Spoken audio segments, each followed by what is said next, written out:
नमस्कार, ABP news पर हाजिर हूं मैं रुमाना इसार खान। आगे का एजेंडा देख रहे हैं आप और सबसे पहले बात अरविंद केजरीवाल के करीबी आम आदमी पार्टी के सांसद संजय सिंह की।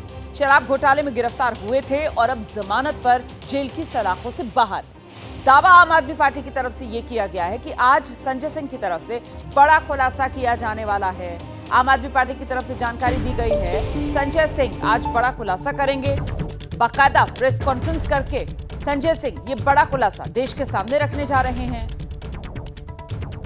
सुबह 10:30 बजे के आसपास बताया जा रहा है ये प्रेस कॉन्फ्रेंस होगी और इसमें संजय सिंह बड़ा खुलासा करने जा रहे हैं। तो इतना तो देखिए तय माना जा रहा है कि संजय सिंह बीजेपी को लेकर ही कुछ बड़ी बात कहने वाले हैं इस खुलासे में, लेकिन देखना यह होगा कि आखिर संजय सिंह प्रेस कॉन्फ्रेंस करके क्या बड़ा खुलासा करने वाले हैं। आम आदमी पार्टी के दफ्तर में सुबह 10:30 बजे संजय सिंह की प्रेस कॉन्फ्रेंस है, जिसमें आम आदमी पार्टी दावा कर रही है संजय सिंह की तरफ से कोई बड़ा खुलासा किया जाएगा। संजय सिंह की तरफ से बड़ा खुलासा होगा। निशाने पर यह अंदाजा लगाना तो मुश्किल नहीं है कि जाहिर सी बात है बीजेपी होगी, केंद्र सरकार होगी, लेकिन वो खुलासा क्या हो सकता है, इसको लेकर सस्पेंस अभी बना हुआ है। 6 महीने सलाखों के पीछे गुजारकर संजय सिंह जमानत पर बाहर आए हैं। जमानत पर बाहर आने के बाद कल सबसे पहले संजय सिंह हनुमान मंदिर पहुंचे और उसके बाद राजघाट गए। हम सीधे आपको लेकर चलते हैं। हमारे साथ हमारे सहयोगी दीपक रावत इस वक्त मौजूद हैं। जरा जानते हैं दीपक रावत से कुछ जानकारी मिल पा रही है, कोई सुगबुगाहट कि आखिरकार ये जो बड़ा खुलासा है क्या हो सकता है? देखिए रोमाना, पहले तो अपडेट दे दूं कि 10 बजे की प्रेस कॉन्फ्रेंस थी और 10 बजे कहा गया था कि प्रेस कॉन्फ्रेंस करके वो खुलासा करेंगे। जो टाइम अब बदल दिया गया है, 10:30 बजे संजय सिंह की प्रेस कॉन्फ्रेंस होंगी जिसमें वो अपनी बात रखेंगे।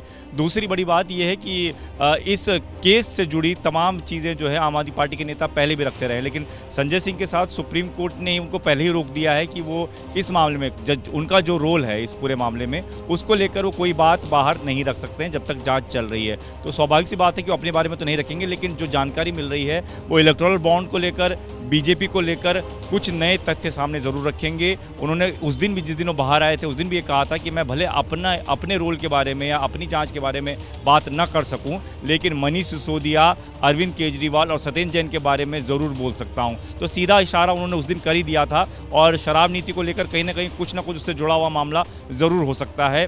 खासतौर पर आम आदमी पार्टी इलेक्टोरल बॉन्ड को लेकर बीजेपी को घेरने की कोशिश कर रही है। ये कह रही है कि जो लोग गवाह बने इस केस में, उन्होंने इलेक्टोरल बॉन्ड के तौर पर रिश्वत दी है बीजेपी को। यह आम आदमी पार्टी आरोप लगाती रही है। दूसरी बड़ी चीज यह है कि आम आदमी पार्टी लगातार ये आरोप लगा रही है कि दिल्ली में राष्ट्रपति शासन लगाने की तैयारी चल रही है। उनके विधायकों को डराया धमकाया जा रहा है और सिर्फ दिल्ली में नहीं, अब पंजाब में भी ये कहा जा रहा है कि वहां पर भी विधायक खरीदने की कोशिश की जा रही है, उनकी सरकार गिराने की कोशिश की जा रही है।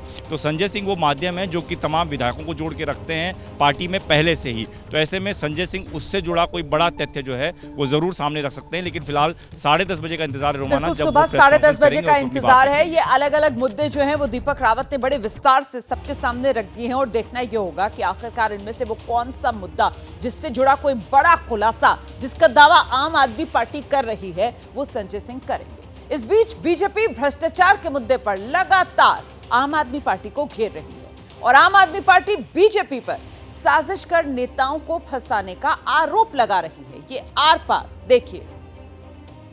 भाजपा क्या कहती है उससे कोई फर्क नहीं पड़ता। वो दिन दहाड़े खुले में चोरी कर रहे हैं, उनको कोई डर भय नहीं है। मेरा सिंपल सबमिशन ये है कि चुनाव एक पड़ाव होता है, देश इंपॉर्टेंट है, व्यवस्था इंपॉर्टेंट है।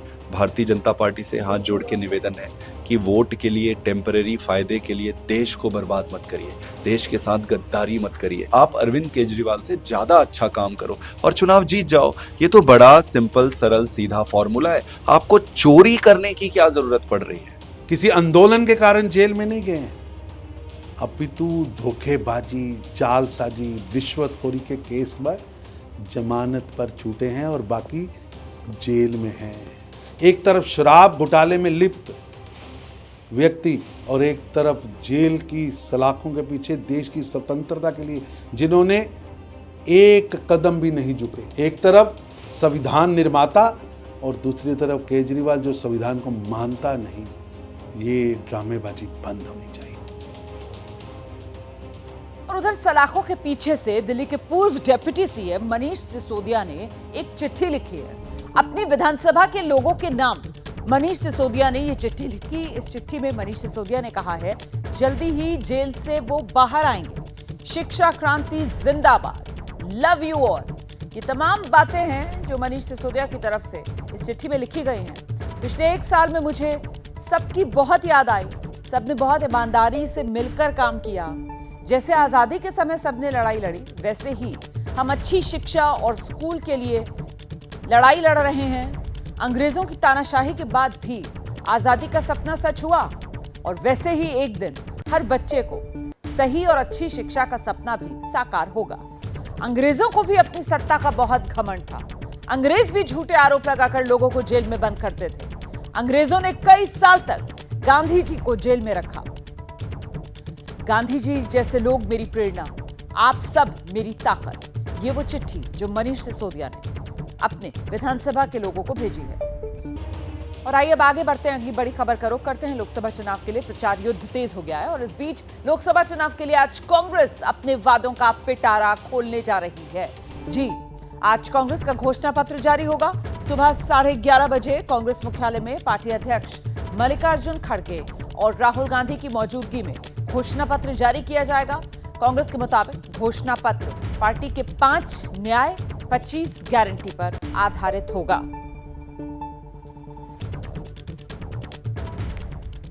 तो कांग्रेस के ये 5 न्याय और 25 गारंटी आखिर क्या है, ये जरा आपको विस्तार से बता देते हैं। जो 5 न्याय कांग्रेस पार्टी के, उसमें एक हिस्सेदारी न्याय, मतलब सबको बराबरी से हिस्सेदारी मिले। युवा न्याय, नारी न्याय, श्रमिक न्याय, किसान न्याय। इस युवा न्याय के जरिए जो युवा हैं उन पर फोकस है। नारी न्याय के जरिए महिलाओं पर फोकस है। श्रमिक न्याय के जरिए मजदूरों पर फोकस है। किसान न्याय के जरिए किसानों पर फोकस कांग्रेस पार्टी लेकर चली है। और ये जो 5 न्याय हैं, फिर इन 5 के अंडर अलग अलग गारंटीज हैं। 5 गारंटीज दी गई हैं। इसी पर आधारित कांग्रेस पार्टी का ये घोषणा पत्र, 5 न्याय 25 गारंटी।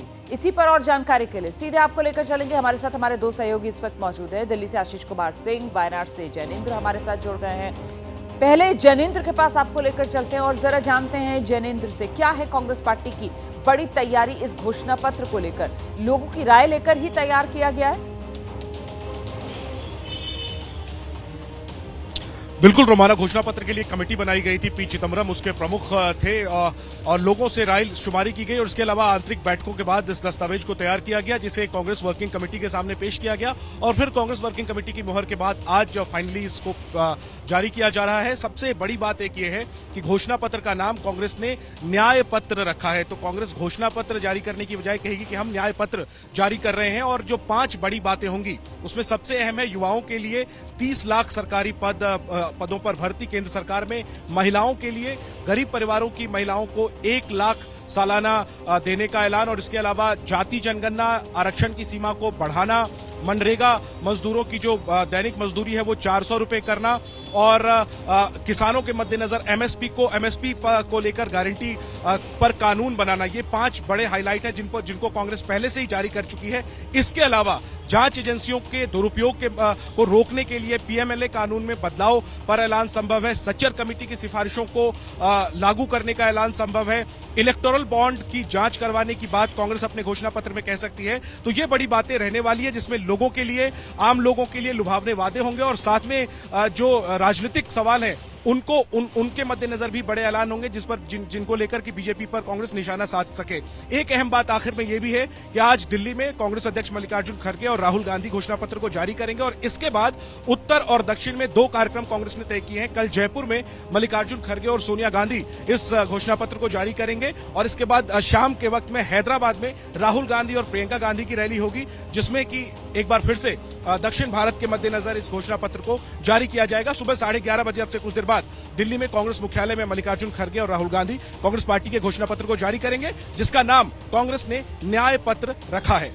रोमाना, बिल्कुल आपने विस्तार से बताया कांग्रेस पार्टी के इस घोषणा पत्र जिसका नाम कांग्रेस ने न्याय पत्र रखा है, उसके बारे में कांग्रेस का ये वादों का पिटारा जो आज खुल जाएगा, देश के सामने आ जाएगा। और उससे पहले एबीपी न्यूज भी इसकी जो मुख्य बातें हैं वो आपके सामने रख रहा है। ऐसे में आशीष, जो तस्वीर उभर रही है उसके मद्देनजर हर वर्ग, हर समुदाय को साधने के लिए कुछ ना कुछ कांग्रेस पार्टी की तरफ से इस न्याय पत्र के जरिए रखा जा रहा है।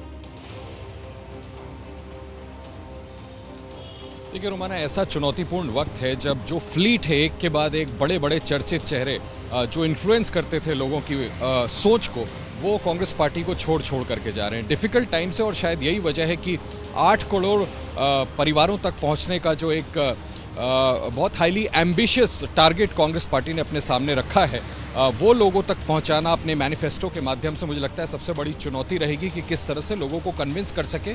आप बात बिल्कुल ठीक कह रही हैं, तफसील से बताया है जैनेंद्र ने कि सब कुछ मैनिफेस्टो में क्या है, क्या क्या चीज़ें सामने रखने वाले हैं कांग्रेस पार्टी। और ये भी बड़ी बात है कि खुद जयराम रमेश ने ये बात एबीपी न्यूज़ से कही थी, जिसका जिक्र जैनेंद्र ने किया कि जो ईडी और एजेंसीज को लेकर के बार बार कांग्रेस आरोप लगाती है, उसमें जो संबंधित कानून है पीएमएलए का, उसको भी संशोधित करने का वादा अपने घोषणा पत्र में आज किया जा सकता है। आर्टिफिशियल इंटेलिजेंस का कैसे आगे चल के उनको बढ़ावा दिया जाए, अपार्ट फ्रॉम जो मुद्दे जैनेंद्र ने बताए हैं, तो एक चुनौतीपूर्ण वक्त है कांग्रेस पार्टी के सामने। और ठीक 11:30 बजे राहुल गांधी और मल्लिकार्जुन खड़गे, कांग्रेस अध्यक्ष, आज अपने घोषणा पत्र को लोगों के सामने रखेंगे।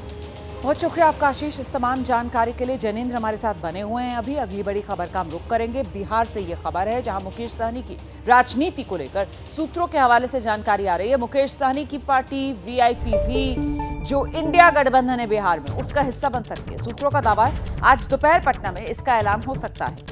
आरजेडी मुकेश सहनी की पार्टी के लिए दरभंगा, झंझारपुर, पूर्वी चंपारण या सुपौल में से कोई 3 सीट छोड़ सकती है।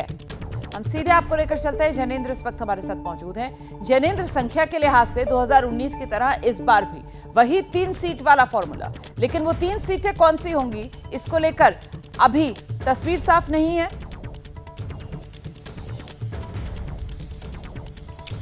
देखिए, वीआईपी पार्टी के मेरे सूत्रों ने बताया है कि दोपहर 12 बजे के आसपास पटना में तेजस्वी यादव और मुकेश सहनी की साझा प्रेस कॉन्फ्रेंस होगी, जिसमें कि औपचारिक ऐलान किया जाएगा वीआईपी पार्टी के इंडिया गठबंधन में शामिल होने को लेकर, और साथ में ये कि आरजेडी 3 सीटें वीआईपी के लिए छोड़ेगी। हालांकि सूत्रों ने 4 सीटें बताई हैं और ये कहा है कि इनमें से कोई 3 सीट हो सकती है। संभावना एक खुली हुई ये भी है कि कांग्रेस के कोटे में जो 9 सीटें हैं, उनमें से किसी एक सीट में बदलाव किया जाए, अदला बदली की जा सके, इसकी भी संभावना बनी हुई है। तो कौन कौन सी सीट होगी? 3, दरभंगा, झंझारपुर, सुपौल, पूर्वी चंपारण, ये 4 सीटें बताई गई हैं। इनमें से 3 हो सकती हैं और एक सीट कांग्रेस के खाते में मुजफ्फरपुर वो सीट है, जिसको लेकर के भी अंदरूनी बातचीत चल रही कि क्या इसको लेकर इसमें कोई अदला बदली संभव है। तो 12 बजे इस पर से पर्दा उठ पाएगा। लेकिन बड़ी खबर यह है कि मुकेश सहनी वापसी कर रहे हैं एक प्रकार से इंडिया गठबंधन, आरजेडी कांग्रेस गठबंधन में। पिछले बिहार विधानसभा चुनाव से बिहार में जो इंडिया गठबंधन है उसका कुनबा बढ़ता हुआ। वीआईपी मुकेश सहनी की जो पार्टी है वो इंडिया गठबंधन का हिस्सा बनने जा रही है। दोपहर तक इसका औपचारिक ऐलान हो जाएगा। पूर्णिया की सीट पर निर्दलीय पर्चा भरकर पप्पू यादव ने कांग्रेस और आरजेडी के बीच पेच फंसा दिया। अच्छा, बड़ी खबर ये कि एबीपी न्यूज़ से बातचीत में पप्पू यादव ने नामांकन वापस लेने से भी इनकार कर दिया। बिहार कांग्रेस के अध्यक्ष हैं अखिलेश सिंह, उन्होंने कल पप्पू से नामांकन वापस लेने के लिए कहा था। पप्पू यादव कह रहे हैं कांग्रेस के ईमानदार सिपाही हैं, आगे भी रहेंगे, नामांकन वापस नहीं लेंगे। कांग्रेस अध्यक्ष अखिलेश सिंह का बड़ा बयान आया है कि किसी भी सीनियर लीडर या नेता को कांग्रेस आलाकमान निर्दलीय उम्मीदवार के तौर पर नामांकन करने की इजाज़त नहीं देता है, सो इसको स्वीकार नहीं किया जाएगा। अभी भी मेरी सलाह है पप्पू यादव को कि नामांकन वापस लेने की तिथि बची हुई है, वो नामांकन वापस ले लें। अच्छी सलाह है, मैं उनका सम्मान करता हूँ। मेरे व्यक्तिगत रिश्ता है, सलाह कोई गलत थोड़ी वो देते हैं। जब वो मेरे भाई हैं तो भाई की तरह ही सलाह देंगे। गठबंधन धर्म का पालन तो उनको करना ही चाहिए। कांग्रेस लीडरशिप आदरणीय राहुल गांधी जी और प्रियंका गांधी जी, लंबे समय से उनका ट्रस्ट, और हम लोग सदन और सदन के बाहर राहुल जी के साथ लंबा संघर्ष, और प्रियंका गांधी जी का जो एक ब्लेसिंग है, एक विश्वास है, ये काफ़ी है। देखिए, 2 बात समझिए, चुनाव की राजनीति अलग है। लोगों का दिल जीतना, लोगों के दिल में रहना और लोगों का आशीर्वाद प्राप्त करना, ये दुनिया की सबसे अनमोल चीज़ है। 4 बार हम सांसद बने, माँ लड़ी, कुछ वोट से हारी। हमेशा पूर्णिया में कांग्रेस की सीट रही, शुरू से आप उठा करके देख लीजिए, और उसके बावजूद आप कांग्रेस से ये भी छीन लिए, सुपौल भी छीन लिए, सब छीन लिए। कांग्रेस में कांग्रेस नेतृत्व की ब्लेसिंग है, ये काफ़ी है। और उनका समर्थन मुझे प्राप्त है। मतलब आपकी बात से लग रहा है कि आप नामांकन वापस नहीं लेंगे और मजबूती से चुनाव लड़ेंगे। कांग्रेस आला कमान का आशीर्वाद आपके साथ बना हुआ है। हम नहीं लड़ेंगे। कल हमने किसी को नहीं बुलाया था, कहाँ से आए लाखों लोग? सर सब अपने से आए, हम नहीं लड़ रहे हैं। और पूर्णिया में हम कभी चुनाव लड़े भी नहीं, आम लोग ही लड़ते हैं। कभी आप हिस्ट्री उठा के देख लीजिए। और इस बार तो हर परिवार के लोग लड़ रहे हैं, हर परिवार के लोग। उनकी भावना नहीं है, उनकी दुआएं हैं। सभी लोग देख रहे हैं कि मेरे लिए अच्छा कौन, मेरा बेटा की वो लोग जो कभी मिलते नहीं है, जो कभी इज्जत नहीं करते, जो जानते भी नहीं है किसी को।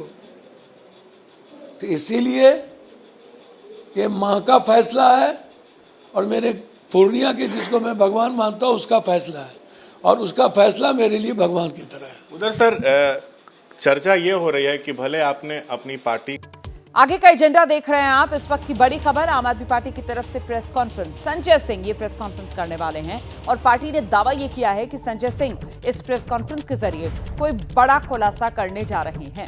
आम आदमी पार्टी का दावा बड़ा है। कुछ ही देर में संजय सिंह की वो प्रेस कॉन्फ्रेंस होनी है जिस प्रेस कॉन्फ्रेंस में संजय सिंह बड़ा खुलासा करेंगे। ये दावा आम आदमी पार्टी की तरफ से किया गया है। हालांकि हम जानते हैं कि इस तरीके से कथित शराब घोटाला मामला, जिस मामले में संजय सिंह को खुद जमानत मिली है, इसमें जमानत की शर्तों में यह तय किया गया है कि केस से रिलेटेड कोई बात संजय सिंह मीडिया के सामने नहीं रखेंगे। तो ऐसे में इस केस में अपनी भूमिका को लेकर तो संजय सिंह यहां पर कोई बात नहीं रखने वाले, लेकिन हां, संजय सिंह कोई बड़ा खुलासा करने जा रहे हैं। अब वो बड़ा खुलासा क्या हो सकता है? जिस तरीके से चुनाव से ऐन पहले भ्रष्टाचार को लेकर आर पार पक्ष विपक्ष में छिड़ा हुआ है, ऐसे में वो इलेक्टोरल बॉन्ड वाला मुद्दा, जिस मामले को लेकर विपक्ष सरकार की, मोदी सरकार की घेराबंदी कर रहा है, क्या उसी इलेक्टोरल बॉन्ड वाले मामले पर कोई बड़ा खुलासा किया जाना है? या फिर अब से कुछ दिन पहले जिस तरीके से आतिशी आम आदमी पार्टी की तरफ से सामने आई थी और उनकी तरफ से कहा गया था कि उनके एक करीबी के जरिए उन्हें ऑफर भिजवाया गया है कि या तो बीजेपी ज्वाइन कर लें या फिर गिरफ्तारी के लिए तैयार रहें, इस सिलसिले में कोई और बड़ा सियासी खुलासा करने जा रहे हैं संजय सिंह? ये सब अभी सवाल है। जवाब तभी साफ हो पाएगा जब संजय सिंह आएंगे और प्रेस कॉन्फ्रेंस करेंगे।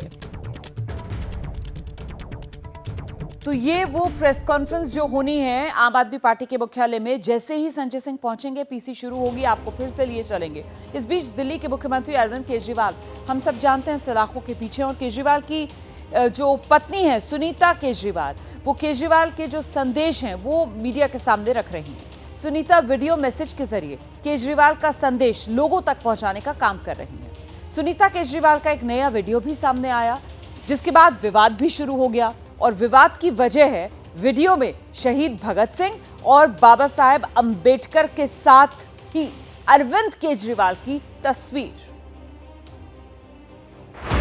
नमस्कार, मैं सुनीता केजरीवाल। जेल में अरविंद केजरीवाल से मिलने के बाद सुनीता केजरीवाल ने एक और वीडियो मैसेज जारी किया। कुल 1 मिनट के वीडियो मैसेज में सुनीता ने क्या कहा हम आपको बताएंगे, लेकिन पहले इस वीडियो मैसेज का हर फ्रेम ध्यान से देखिए। नमस्कार, मैं सुनीता केजरीवाल।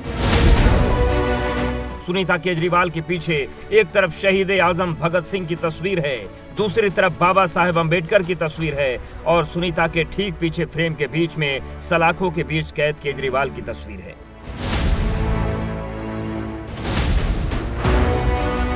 अब सुनीता केजरीवाल का चंद दिन पुराना वीडियो देखिए। वीडियो में लोकेशन वही है, फ्रेम में एक तरफ शहीद आजम और दूसरी तरफ बाबा साहेब अंबेडकर की तस्वीर। इस वीडियो में केजरीवाल की फोटो नहीं है।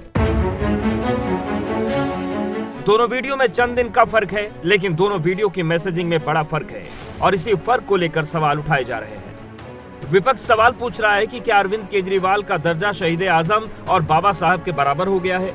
क्या केजरीवाल की तस्वीर भगत सिंह और BR अम्बेडकर के साथ लगाना इन महापुरुषों का अपमान नहीं है?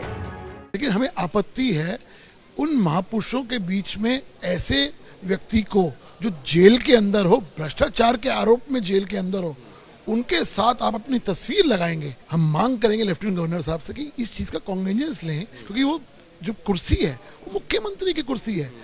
किस हैसियत से सुनीता केजरीवाल जी उस कुर्सी पे बैठ के संदेश दे रही हैं, ये तो वो देखना चाहिए। सवाल सिर्फ तस्वीरों को लेकर नहीं है, सवाल और भी हैं। सवाल ये कि आखिर जिस कुर्सी पर बैठकर कभी केजरीवाल संदेश जारी करते थे, उसी कुर्सी पर बैठकर सुनीता केजरीवाल क्यों संदेश जारी कर रही हैं? ये सवाल इसलिए है क्योंकि केजरीवाल दिल्ली के सीएम थे, सुनीता केजरीवाल कोई संवैधानिक पद पर नहीं है। केजरीवाल आम आदमी पार्टी के संयोजक थे, सुनीता केजरीवाल पार्टी में भी किसी पद पर नहीं है। इन सवालों के साथ ही सवाल ये भी है कि आखिर केजरीवाल की तस्वीर और कुर्सी के जरिए क्या पार्टी कार्यकर्ताओं को सुनीता केजरीवाल कोई बड़ा मैसेज देने की कोशिश कर रही हैं? आपके केजरीवाल जी ने सभी विधायकों के लिए जेल से संदेश भेजा है। मैं जेल में हूँ, इस वजह से मेरे किसी दिल्ली वासी को किसी तरह की तकलीफ नहीं होनी चाहिए। सवाल इसलिए उठ रहे हैं क्योंकि केजरीवाल की गिरफ्तारी के बाद आम आदमी पार्टी, दिल्ली सरकार और केजरीवाल के बीच संपर्क सूत्र सिर्फ सुनीता केजरीवाल ही बनी हुई है। जेल में कैद केजरीवाल अपना हर संदेश सुनीता के जरिए ही भेज रहे हैं। केजरीवाल मुलाकात के लिए 10 लोगों का नाम दे सकते थे, लेकिन उन्होंने सिर्फ 6 नाम दिए। कई विभागों की मंत्री आतिशी और सौरभ भारद्वाज का नाम मुलाकातियों की लिस्ट में नहीं है। आपके दिल्ली संयोजक गोपाल राय का नाम भी लिस्ट में नहीं है। आप पॉलिटिकल अफेयर्स कमेटी के किसी भी सदस्य का नाम नहीं है। इसीलिए सवाल पूछा जा रहा है कि क्या अरविंद केजरीवाल किसी बड़े प्लान पर काम कर रहे हैं? क्या केजरीवाल अपनी पत्नी सुनीता केजरीवाल को किसी बड़ी भूमिका के लिए तैयार कर रहे हैं? पार्टी का जो निर्देश होता है उसको हम लोग पालन करते हैं। केजरीवाल जी का जो निर्देश होगा हम लोगों के लिए, उसके हिसाब से काम करेंगे। हमारा मकसद है जेल का जवाब वोट से दो, लोकतंत्र को बचाने के लिए, संविधान को बचाने के लिए, इस देश को बचाने के लिए। और इसलिए जो भी निर्देश अरविंद केजरीवाल जी का होगा उसके लिए हम लोग काम करेंगे। इन सवालों को आम आदमी पार्टी के नेता बेबुनियाद बताते हैं। सिर्फ ये सवाल ही नहीं, भगत सिंह और अंबेडकर के साथ केजरीवाल की फोटो में भी आम आदमी पार्टी के नेताओं को कुछ आपत्तिजनक नहीं दिखता। भगत सिंह और अंबेडकर के साथ केजरीवाल की फोटो को जस्टिफाई करने के लिए आप नेता अपनी सियासी लड़ाई की तुलना ही स्वतंत्रता संग्राम से कर रहे हैं। अरविंद केजरीवाल जी को भारतीय जनता पार्टी की केंद्र सरकार ने झूठे आरोपों पर गिरफ्तार किया है। आज अरविंद केजरीवाल भारतीय जनता पार्टी की तानाशाही के खिलाफ जो संघर्ष चल रहा है, उस संघर्ष के प्रतीक है। उनकी फोटो इस बात का प्रमाण है, इस बात को याद दिलाने के लिए है कि जो आज संघर्ष चल रहा है भारतीय जनता पार्टी के खिलाफ, ये स्वतंत्रता संग्राम से कम नहीं है। फिलहाल चुनावी माहौल में आम आदमी पार्टी के नेताओं की कोशिश पूरी तरह केजरीवाल के साथ दिखने की है। केजरीवाल की गिरफ्तारी के बाद फिलहाल आप नेताओं की नजर कानूनी लड़ाई पर है। अगर कानूनी लड़ाई में फैसला अरविंद केजरीवाल के पक्ष में नहीं दिखता, तो जाहिर है सुनीता केजरीवाल को तब आगे किया जा सकता है।